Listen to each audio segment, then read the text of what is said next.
And welcome to the Black Psychologist Podcast, also known as the eighth wonder of the world. We're back like we never left. Thanks for listening to wherever you get your podcasts, and thanks for watching us on YouTube. Make sure you hit that like and subscribe button, rate us, review us. Anything less than 5 stars is less than 5 stars. It's uncivilized. I am one half of your humble and gracious host, Dr. Kyle Osborne. He is I, and I am him. And of course, you all know I'm not flying this aircraft by myself. I'm with the best there is, the best there was, and the best there ever will be. Ladies and gentlemen, none other than Dr. Jason Coleman. What is going on, good brother? What's good, man? It's chilling, you know. We got good weather out here, Jersey, man. We had rain for about a week, so kind of enjoying the sun, enjoying these last couple weeks of the summer. What's up with you, though? Yeah, no, it was a real pleasant day. Like I will take this type of weather all year round. I'll take it. You know what I mean? I was able Yeah, to get a man. nice little walk in around campus at work on a lunch break. So yeah, it was cool. It was nice. It was a little break from all that hot weather and the rain and all that humidity. So no, it was good. Yeah, It was good. getting that self care and outdoors. I ain't mad at that. Absolutely, absolutely. I'm not the hiker and camper that you are, but every now and then, I try to, get out there and Yeah, hang out in that nature. You know what I mean? yeah, I'm gonna yeah, get there one yeah. day, bro. I'm gonna get there to camping. I'm gonna go through Dr. J's school of camping, and I'm gonna get out there. But It was it's crazy because I haven't done any of that this summer. Well, I've done obviously some walking and stuff like that, but I haven't done any camping trips or anything like that. So, got to try to do something like that this fall, man. But listen, you know, ladies and gentlemen, I'm telling you, like, look, Dr. J's school of camping is out there on social media. He's gonna be selling the DVDs. nah, Listen, it's out there. If you want to camp right, this is the guy. Right, this is the I, guy to do it right here. right, listen to him. Watch, you can get you lost. You know, what I do is similar to glamping, man. You know what I mean? It's similar to glamping. It's in a camping like setting though. Let's just say that. Camping adjacent. Yeah, man. A Jace. Yeah, yeah, yeah. Camping, definitely camping a Jace. But that's what's up, man. Speaking of the summer, Jay, did you we were just talking a little bit off mic. Catch any of the Olympic games? You watching any of it? Yeah, I've been watching it and like little clips and stuff.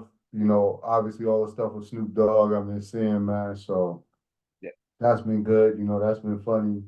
And it's crazy because it actually made me go back to a couple years the last Olympics when him and Kevin Hart was doing their little skits. Oh yeah, yeah, yeah. That was Um, tough. yeah, I think that's where they kind of probably first noticed him, but he doing a good job. So I've been watching that. Obviously Simone Biles, you know, the gymnastic stuff, the basketball, you know, even the dude on Yeah, the pommel horse, that they were saying yeah, would look like right. Clark Kent, So, Yeah. so what sports was you tuned into? Of course, I was watching the USA basketball team. We were talking a little bit about that beforehand. Track and field. I've always been a track and field fan. So Oh yeah, Shakari I forgot about and that. Noah. It was tough to watch that. They had the young boy that was 16, like the 16-year-old that made the relay team, which is just incredible. Like I can't even imagine what that was like. Like I'm thinking back to when I was 16 and Yeah. running Oh, track in that's high the dude school. that won Like the yeah, won that's the that's gold medal and said he had to go back to yeah, school the next day. Okay. yeah. You got 16, man. Yeah, but you should 16. think like that should earn you a day off from school, a gold medal. I mean, I would definitely try it. I would definitely be, telling moms like, no, listen, Yeah, I want a like gold I would definitely medal. give it a shot. Like, Yeah, come like on, I man. can't. You want me now? Now you want me to go to geometry class? Well, come on, what we doing? Yeah, I'm about to be You on that know, Wheaties box. You know. exactly. So yeah, I was watching those. Of course, Simone, and the USA gymnastics female team do their thing. Um, but it's funny what's not talked about, right? Like we talk about, like we just mentioned a whole bunch of names, and their careers and things that led up to, um, the Olympic Games, and then like in 2.5 weeks the games are over. Like it comes by and then it just goes out just as quickly.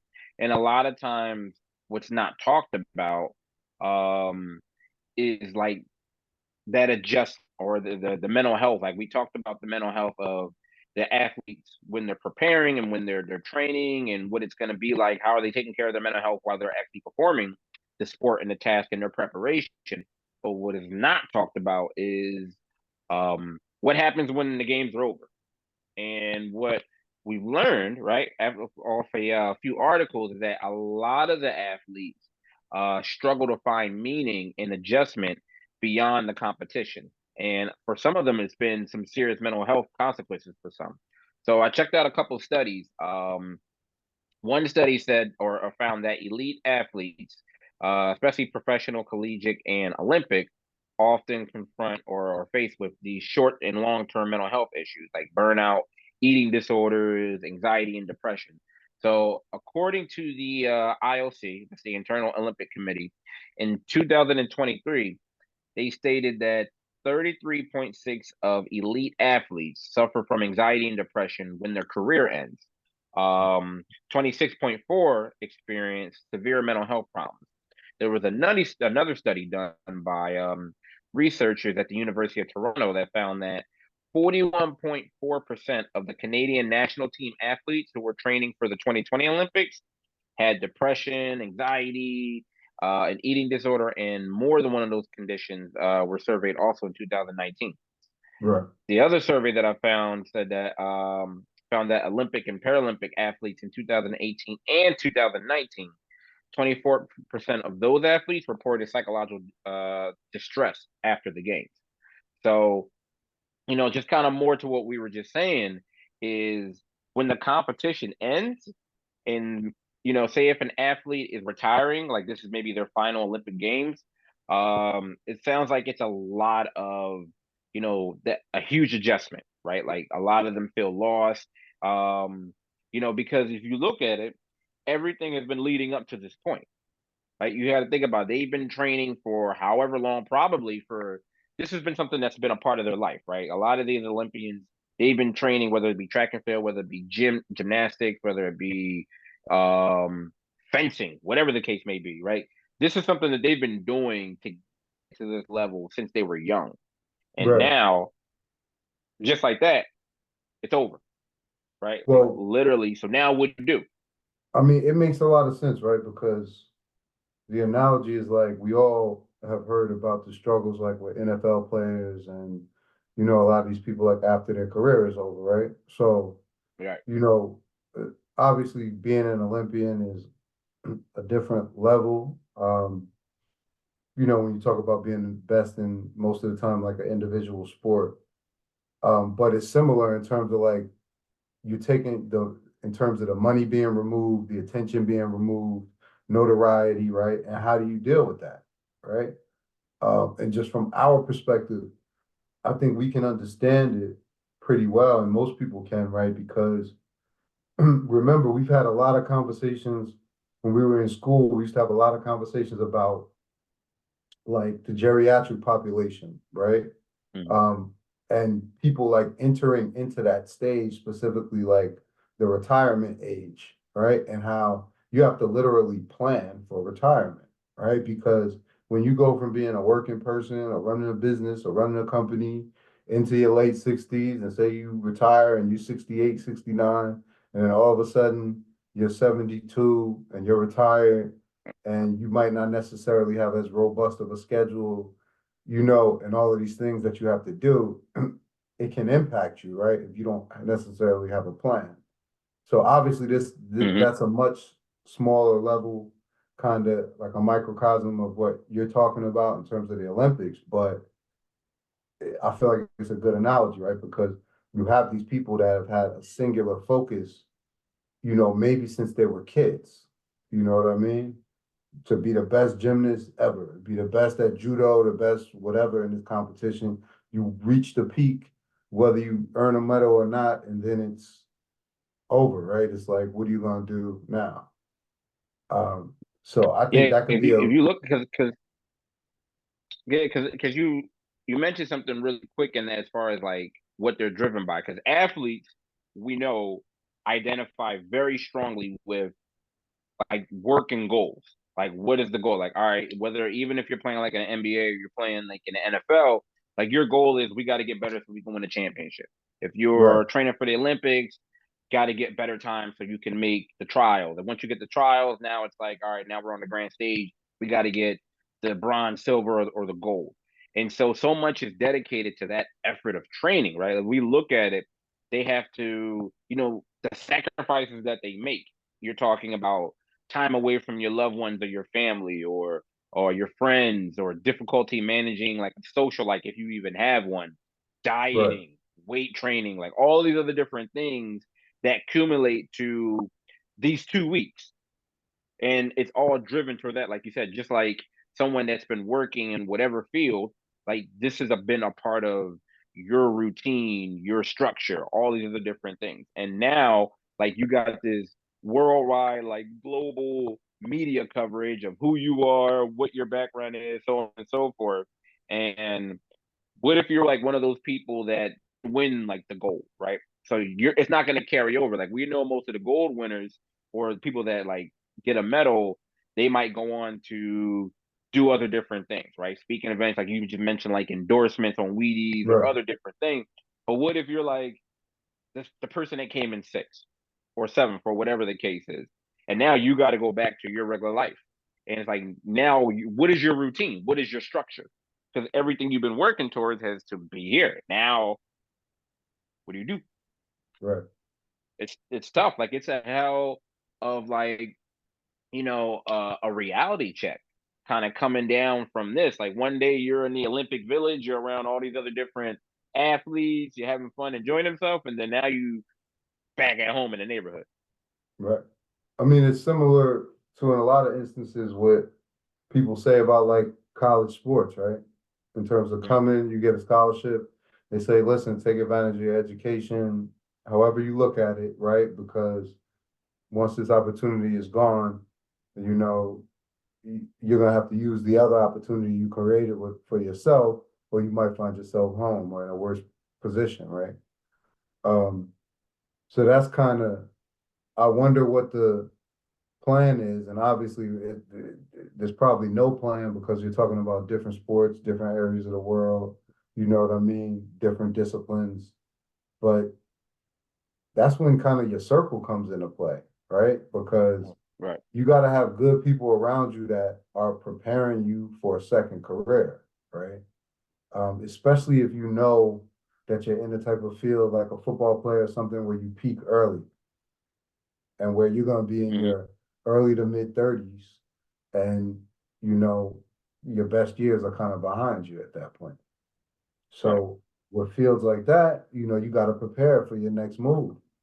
Um, so again, like we can see how that can make somebody vulnerable, to experiencing mental health problems, especially if they don't have a strong circle around them of support and they don't have a plan.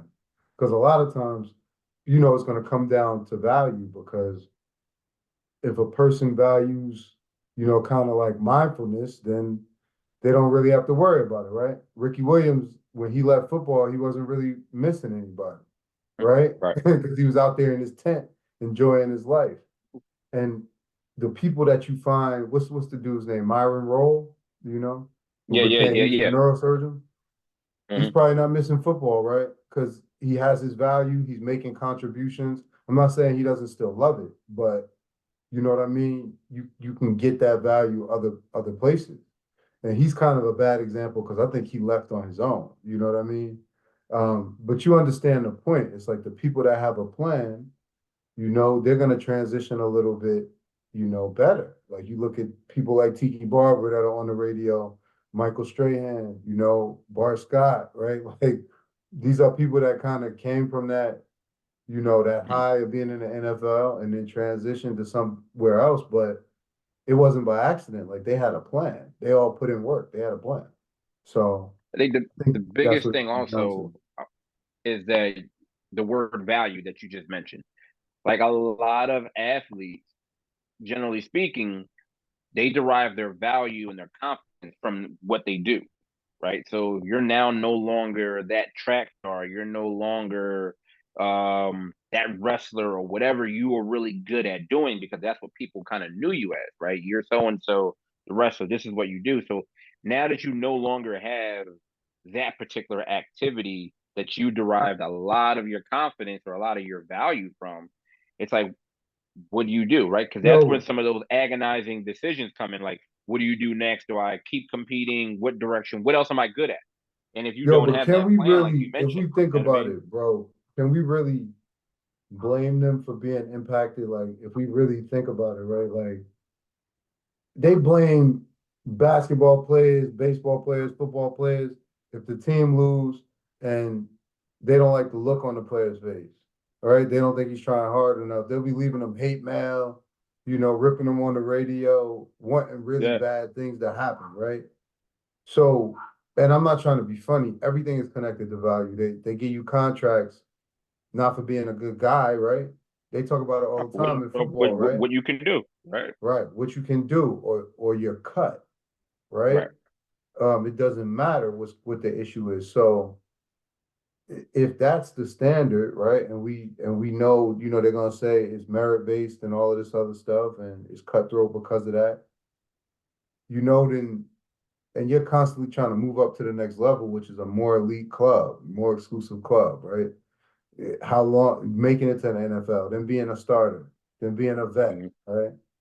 All of that, right? Then getting paid your first contract, second contract, right? Then all of those levels require exclusivity and require like beating other people out. You know what I mean? That's just the kind of the way these things work, right? So I don't think we can really blame them for being impacted when all of that is taken away, you know? No, and that's the vicious cycle, I think, of just professional sports, period. Especially the Olympics, because it's in such condensed form. But you're constantly having these athletes push themselves, like doing like the training that a lot of these athletes are doing is unnatural, right? Or what they're doing to their bodies. And then when they're no longer of age or they're not in a position physically to kind of do the things that they're supposed to do or be, competition wise, then yeah, then it's like, all right, well, we're done with you, figure something out. And Yo, that's but I even don't more so, like you said, of the plan. So it's a I really tough cycle of situation that they're it is, but I think it's something that listen, I don't see any difference between them and any other celebrity, right? Like we know plenty of movie stars who 5 years ago they were making 5 million a film and you couldn't even remember their name right now, probably. Right? in. Or Yeah. like it's like that in music, it's like that in entertainment, like movies, you know. I mean, in those fields, right? These are fields where it's like you peak, you're supposed to make as much money as you can, right? Mm-hmm. And we all know the phrase, like you're gonna be hot one day and then not one day, right? So if we know And that, right, and we know what a lot of these Olympic sports, let's be honest, they're only really marketable and profitable in that way every 4 years during the Olympics, right? Because mm-hmm. we ain't really worried about handball, during the rest of the year, not really in this country. So I mean, they know that they And got to survive off endorsements, which means that they need medals. You know what I mean? So uh, otherwise, it's only three you spots. know, Only three spots though. so it should always be a plan in place. But I get it. You know what I Yeah. mean? No, it is tough. I think, like you said, the smart ones. Well, I don't want to say the smart ones. I don't want to say that like in a disparaging way, but the more prepared ones, like you mentioned, already kind of go into it. Yeah, I'm hot. Let me try to take advantage of everything now. And what is going to be my exit strategy, right? Not just if I get hurt, but as I Right. get older or whatever the case may be, because it's like if you're more prepared, then the grieving process of when you no longer have that sport that supported you or that you or that was like your bread and butter is going to be lessened, right? You want to mitigate that impact. And so absolutely that's a time for, or even in between training, right? Like NBA, we're just talking about the Olympics, start coming into situations or start developing something. What else are you good at, right? What are some other different hobbies? Rediscover yourself, right? Like, yeah, you are the track star, no doubt about that. but what else? Like, what after track is done when you're 35, 36 year old, you can't run that 100 anymore. What are you gonna do? Who are you gonna be at? So now it's like a getting into a different type of shape, right? After the closing ceremony, because the end of the games also means the end of your professional competition. So now it's like you said, a different phase of life. Because if you look at it, like you mentioned it kind of briefly, you're talking about maybe somebody in their late 20s, early 30s. So that's like the end of your professional and athletic career, Right. but you still have like life, plenty to live. So what are you gonna do? Like how, like you said, it's the preparation aspect and the rediscovering yourself. So yeah, I hope that us talking about this and the article that we were referring to kind of starts to gain more traction. So more of these athletes and individuals can kind of get in a situation where they're more prepared. Because when you're young, you're not thinking about that a lot of the times. Like you think, I'm young, I'm invincible, I'm gonna be hot forever, but it's the other side of that. Yo, but isn't like on some level, bro, like isn't life really about that? Like preparing for the next level, like and having people to prepare you for the next level. It's always a reflection of who you have around you. You know what I'm saying? Because at some point we was all kids. We was all 16, 17, and at some point you had to wake up one day and behave like not like a teenager, like a young man, like you was in your early 20s. You know what I'm saying? But Yeah, somebody had to show you and tell you, right? And then it was a point where you had to prepare for your 30s. That looks different than your 20s. You know what I'm saying? And hmm then the things that happen in your 30s that's going to prepare you for your 40s, right? But we all know people who are in those age ranges, but in different different developmental phases. stages, right? Right. Because of the people they either had around them or not had around them, right? So Yeah. it applies to this because it's like I'm sure there are athletes who have the right people around them who are like, listen, save that money, invest that, talk to this person, take these classes, go here so that when all of this is over, I got all the faith in you in the world, but you got something to fall back on or something to grow. You know what I mean? But um because it doesn't take like I'm not trying to be funny. It doesn't take a genius. Like remember, like all it really takes is somebody to be there that knows a little something, right? Like, Yeah. and I'm not Guide you I'm not through. saying he's the perfect example, but LeVar Ball was trying to build it, right? He was trying to show not now, of course, Yeah. he could have used other advice probably when it came to certain things. But what I'm Yeah. saying is the general idea, right, of putting people in position where you want to give them an opportunity to win, right? Yeah. Um, some of these athletes, like you gotta have a plan. You know what I'm saying? Good or bad, sometimes it'll fail, right? But you gotta have a plan, you know. Preparation is key, brother. Yeah, man, yeah. All right. So as the Olympics have ended, a new school year is upon us. All right, Jay. So, and a lot of parents are worried about their children's mental health, right? And they should be. The latest CDC data from the largest ongoing study on youth well-being finds that there is high rates of helplessness, suicidal ideas, bullying, among other forms of violence. And for girls, the rates are often higher, but boys are far less likely to seek help when they need it and are more likely to take their problems out on others. Uh, Equimundo, which is a nonprofit organization, carried out a 2023 national study of 18 to 45-year-old men in the United States, which they found that two out of the three 18 to 23-year-olds said that no one really knows me well. In addition, they found that 30% of the youngest men said that they see no one outside their home on a weekly basis. And then about 40% thought about suicide in the past 2 weeks. So in the study, nearly half of the men said that their online lives are more interesting than their offline lives. And 45% of the youngest men said that they trust one of the many angry, racist, misogynistic, and anti-democratic voices that they tend to see or hear online. And they said that more trust Andrew Tate than the president, which is that's a scary little quote. In 2024, they followed up on the survey with a 6 month long study of young men's online lives, which included like Twitch, YouTube, Reddit, etc. And the results were that they found that young men, there was little distinction between their real life and their online life. And so, pretty much what they concluded in this study was that the young men's online world confirms that their online communities really dwarf their real life spaces by a factor of at least 1,000. 1,000, And he right? said It's what this crazy. means, yeah, right. And he said what this means is that there needs to be more attention paid to what's happening there, whether it's positive, harmful, or in the in between. All right, so Jay, what were your thoughts about this article? I thought it was dope, man. I thought it gave good insight. Like it definitely woke me up, right? Listen, the online spaces are here to stay, right? I think COVID kind of accelerated, not, I don't even want to say people's use of them because younger people was already using them, but I think it just expanded, kind of the base of people that was in online spaces, either shopping, for on the apps, dating, or just doing their business, whether it be banking or whatever.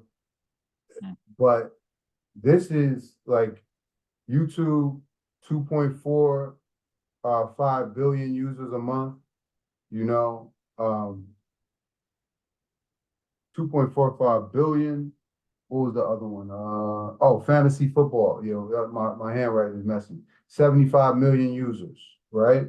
Yeah. Versus 750 thousand members of fraternities and 1.1 million in like scouting organizations, right? I think it's a good comparison because it kind of shows you how like we used to like kind of socialize. Those used to be the biggest Hmm. groups, you know what I Right. mean? And where we're at now, right?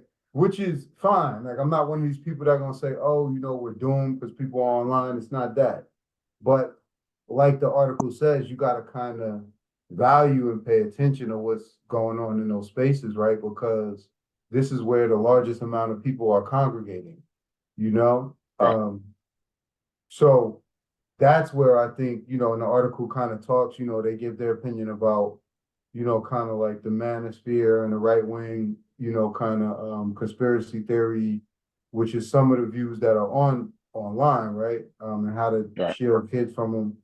But more importantly, in general, what this article tells me is that, like, yo, we have a new generation of kids who are living their lives through these devices, right? Um, and I'm not going to be the one to say it's a bad thing, right? Because balance is important. Um, but we got to pay attention, right? And what I could say is I see the direct effect because a lot of the kids that I see between 16 and 19, most of them have like social anxiety. Most of Hmm. them have uh, issues with depression, right? And a lot of their like social supports are depleted if they exist at all, right? Um, and again, right, you got to look at both sides. There's a lot of advantages to technology because it'll allow kids with more timid personalities to participate in certain things, right? But Right. I think we gotta take a little look at the value of certain experiences though. Because there's value to having in-person experiences, direct active experiences, and even online experiences, Hmm. right? But they're all valuable. And when you're pushed all the way to one side, I just don't think it's a good thing one way or the other. What stood out when you was looking at it? I mean, for me, like the numbers and the stats were concerning, but at the same time not surprising, because this is just where we are, right? Like everything is some 6 degrees of separation is social media or um some type of online presence related, right? Whether we're talking about Instagram, whether we're talking about YouTube, whether we're talking about TikTok, right? Whatever the case may be, Reddit, like you got all these different online spaces like Twitch, like there's in some way there's a connection, right? A lot of what we talk about, a lot of even like the language and the slang that's used is coming from social media, right? They're coming from memes, they're coming from all of these other different aspects of an online situation. And that's just where, especially if we're talking about like that particular population of people, we're talking about like that 18 to like mid 20s, late 20s, that's just like where they are, right? And that's where we have to meet them at. No matter whatever endeavor that we're trying to push, we have to meet them there and have in that online scheme and that land space because um that's what they value, right? Like we the big thing is like how do we, whether it's good, bad, or indifferent, like how do we interject ourselves and try to help them and reach them? You got to meet them in these spaces because that's what they understand. Like that is their like we've talked about love language, right? That's their love language. Right. It's just simply where it is. Like that's the only way that they understand because, like you said, it does help them for individuals that are, like you said, maybe more shy. They have maybe just kind of a certain amount of anxiety, but them being able to have like a username and have an online profile, they can do all types of different things. And they're able to participate in things that they love, right? And they can get like a social group. But I Right. also saw, right, like as much as the numbers support like they're in these spaces, we also saw a different situation when COVID hit.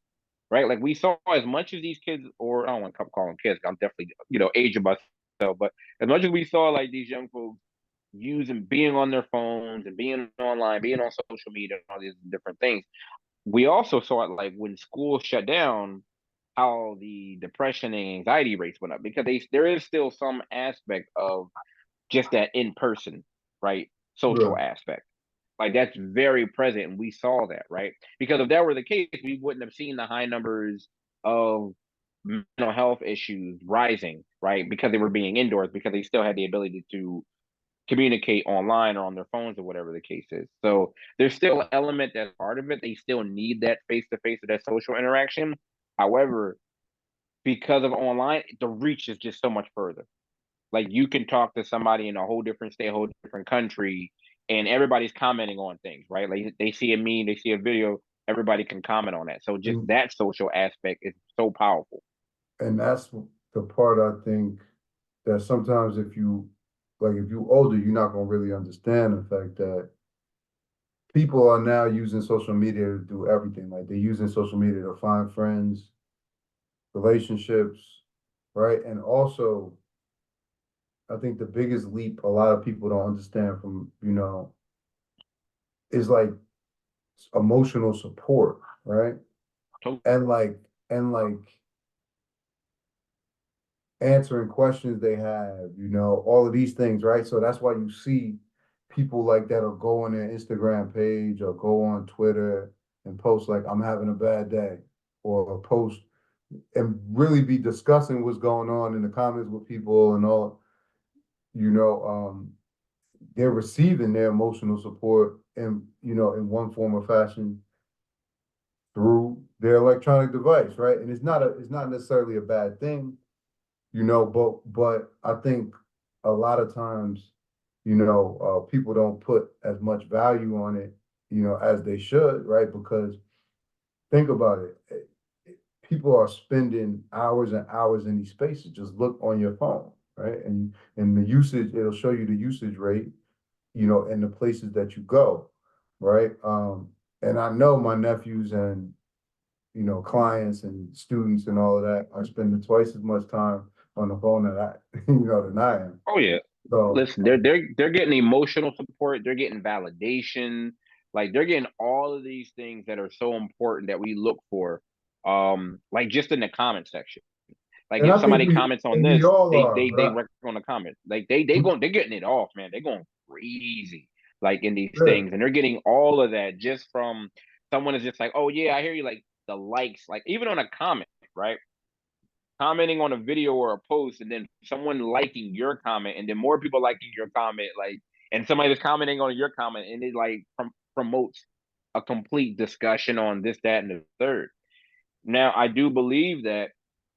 it is important for like the artist was saying that I think we have to kind of help individuals get back to also saying, hey, like you are a person, or there's also like, you know, a life outside of just your whatever your presence is online. Because I think that's where I think this is in generations, right? Where you have like maybe millennials who kind of grew up even without social media, still are able, for the most part, and just like generally speaking, can distinguish like we can be online, we can be on social media, have a presence, have a profile, all these other different things, but we also are able to distinguish, at least most of us are, right?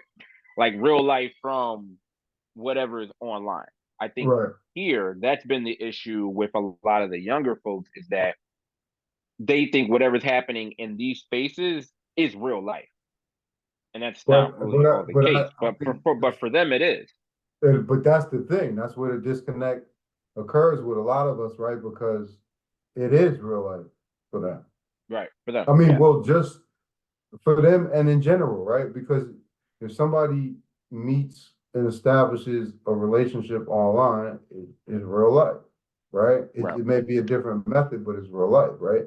If somebody doesn't go out to the movies, but they have like a watch party and they go to the movies that way with their girlfriend who's in Arizona, they still went on a date. It's real life. You know what I Yeah. mean? They could do the same thing with a meal, right? You can do the same thing with all kinds of things and never be in the same room, right? Right. Um, and we'll say that, right? But way before we had the internet, you know, we normalized people that were had long distance relationships, right? We normalized people that have relationships in different countries. People have relationships with people that were in prison through writing letters, right? So why would this be any different when Right. we have all I the mean, advantages of FaceTime? So again, that I think that's one of the first things is we gotta realize, like, yo, number one, it is real life. Two, yeah. Yeah. I just think you get into trouble when nothing is done in moderation, right? So if everything is there, right, then you're gonna run into, or you could run into problems in terms of your social skills, right? When you are in the room with somebody, right? Or when you have to do public speaking, or when you have these certain situations, right? So you always there's with an advantage most of the time, like whether it be technology or otherwise, you usually lose something, right? And when you don't have the in-person face-to-face interactions, there are going to be certain aspects of your social skills that aren't going to be as sharp. That's just I, what I I see. think it's the one the again the quote that stood out for me, and I think probably which prompts a lot of concern from a lot of people is that what was the quote? It said that they prefer their online lives or are more interesting than their offline lives. Right. And so when you hear something like that's pretty powerful, right? That's very telling to say, like, all right, this person, you're concerned when you hear statements like that for the reason, well, this person is going to be more reclusive, right? Or they're going to be more indoors. They're not even going to attempt to be more out in their offline life because they're getting more fulfillment, they're getting more love and support, like you were talking about online. And I think it's just more trying to create some balance.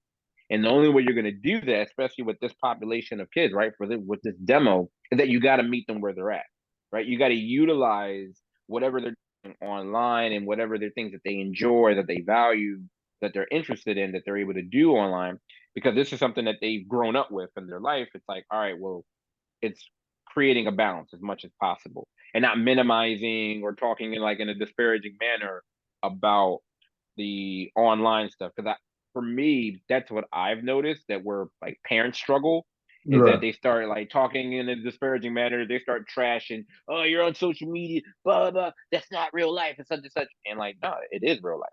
Right? It's not real life like in regards to like physical like aspect like brick and mortar, but it's real life to them. Everything that's happening with them is going to translate over into whatever the offline life is. You want to use that term. So we have to meet them where they're at and then be able to utilize those things to kind of create more balance. But this is all they know, right? Like they were indoctrinated. They were born into this. So Yeah, man, it's you real. can't you gotta lead with kind of meeting with everyone and things that they like as opposed to I think what some people have gotten in the habit like older folks have started just trashing social media and all this. Like you're not gonna get anything accomplished with Yo, that. and I And think you have to it's recognize what's disingenuous. positive. I think it's disingenuous because younger people know social media better. They're probably on social media more, probably just because they have more time, and it's probably like a method they use to socialize. But trust me, Right, yo, everybody of every age is on social media, right. and And on they're and still also using it. and on social media a lot. We just may be on like you may be on different platforms based on your age. It may be Snapchat, or it may be Instagram, it may be whatever, it may be Facebook, whatever it is, depending on your age, you know what I mean? But everybody's on social media. And they're Like, come still on. they have like offline lives. Like I'm speaking as a father of a 21-year-old. Like they use social media, but they still meet up in person. Like they're still doing Right. plenty of things. Trust me, I have the Uber and Lyft, balances and bills from when my daughter is moving her chicken out there. Like I know that they still hang out. They still do many things in person. They still go out. They still have fun. But we also have to understand that social media is a big part of that, right? Like have to understand the technology aspect is also what is a significant aspect of that. Yeah, Um, man. so yeah, but no, it was a very interesting article. The numbers, I didn't know the numbers were that high. So that's Understood. yeah, that was very interesting. All right, Jay. Speaking of upcoming events, right? We talked about the school year getting ready to start on September 3rd in Philadelphia. Um, Philly will open its first urgent care facility specifically and strictly for mental health needs that will provide psychiatric evaluations, quick counseling sessions, prescription refills, and referrals. Um, so this endeavor is run through a partnership between mental health services provider Meraki and the city of Philadelphia. So if you go inside, right, I'm gonna give you a brief description of what it looks like inside the halls of this facility, right? So if you go inside, there's calming music that plays like in the waiting room. There's also artwork on the wall by local Philadelphians. All right. Their exam suites, right, look like tiny living rooms with couches and comfy chairs and coffee tables and soft rugs, right? And in the clinic providers will provide and offer support for conditions like depression, anxiety, stress, grief, mood disturbances, substance use, and refer people to other community outpatient programs if they need more long-term care. The walk-in clinic will not provide, however, emergency crisis services. So that's what's going to differentiate. I mean, it from like existing city response crisis centers that work with the police and the 988 mental health hotline workers. So for patients who aren't in crisis but still need a higher level of care for mental health and substance use needs, the walk-in clinic will provide like same-day handoffs to nearby treatment programs and services. So yeah, this is set to begin on September 3rd. That's a So good idea, man. yeah, yeah. I mean, listen to Philly, man. You know how we do. Come on, innovate. Yo, Come on, whatever, brother. man. See, let me. I'm gonna give him that credit. Yeah, I You can't. I'm know not what gonna I'm let saying? you. Philly, man. What we do? I'm not gonna let you strip We're me out always my. at the front. We are always trailblazers in the healthcare field. You know that. This is what we do. But this is a dope idea, dope concept because you know, again, I think honestly, I think this may end up being a very popular model, right? I don't know how they're gonna get compensated for it. They said it's funded by the city, right? Yeah, the city in America. America used to be NHS on All right. Northern West Human Services, like back in the day. So that's Uh, where I think America took over or bought them out or whatever the case was. well, regardless of how they're getting paid, I think number one, I think this may bring access to people that wouldn't normally access services, right? Hmm. Two, I think this is might be like meeting the consumer where they are at in terms of what they actually want, right? Like a lot of people, I don't, and this is just my opinion, unless they have like mental health diagnoses that like bother them or affect their functioning like on a daily basis, most people want brief services, right? Right. And for a lot of people, just people in general, right? Like most of the time they're doing okay, right? Most weeks they're doing okay. They have like a bad day every couple months, right? They have like a bad week, right? So something like this, could essentially again, they're using like solutions-based therapy. I'm Hmm. sure it's formulated to be brief sessions, right? And they're set up where if there's something that more serious comes along that just requires like long-term care, they can do the handoffs. So it's kind of like they're offering people solution-based therapy, probably supportive counseling, and basically like booster sessions, Yeah. Um, so I think that could be very helpful in just keeping people going.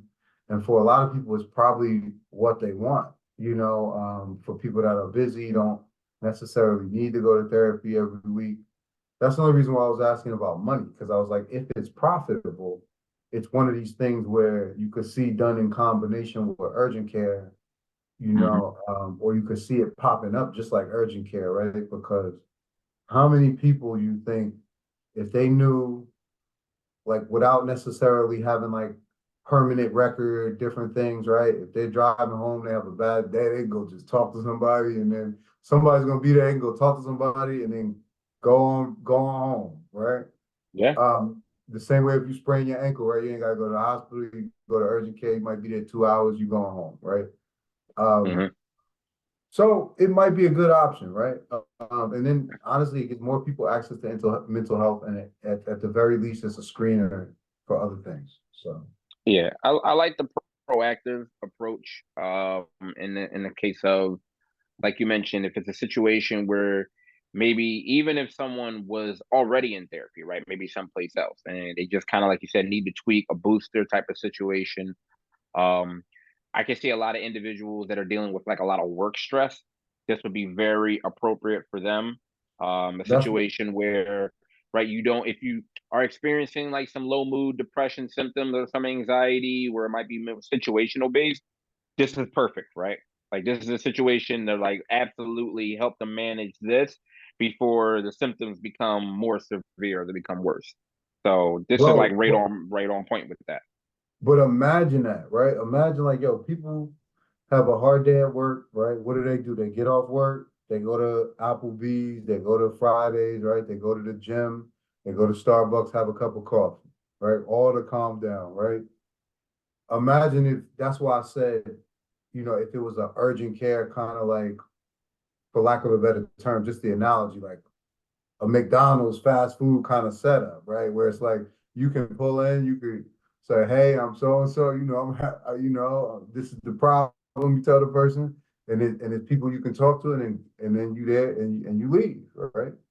Yeah. Um, it might meet a need, right? In a country with a climate where people are blowing up and constantly like boiling over all the time. So who knows? Yeah, and I like the aspect that it also is expanding to not just psychotherapy, but it's also medication, right? So you're going to have individuals where a lot of times people run into that situation, or they run into those issues or barriers getting medication or prescriptions filled or whatever the case may be. Right, just a whole plethora of things that can kind of get in the way of that, and this is another option for them, because and I know that there are a lot of barriers for people getting services or getting appointments and other different things. So what if this is an opportunity for it's like, hey, I'm to hold you over, or for them to, like you said, the resources aspect for them to refer you out if you need more longer term care, depending on what your challenges are for someplace, right? Like I imagine, like Marikey also has their own establishment where they do provide like long term therapy. They do have offices, so Right. this could act as absolutely as a handoff or a referral situation to one of their locations that they have throughout Philadelphia or throughout the other different tri-state area. And then also it's like, hey, crisis centers, right? So not only is it just happening in the intervention aspect, like where you're talking about the type of therapy that's going to be provided, but it's also in the healthcare administrative aspect, right? Where, all right, this is kind of like if the person is coming and they're in crisis, we have a relationship. We can refer them to crisis. We can refer them Right. to the hospital. We can do all these other different things. Um, so yeah, I like this. This is I'm hoping that this is the first, of many. I know, as you know, we've worked in a lot of different healthcare and hospital and medical environments.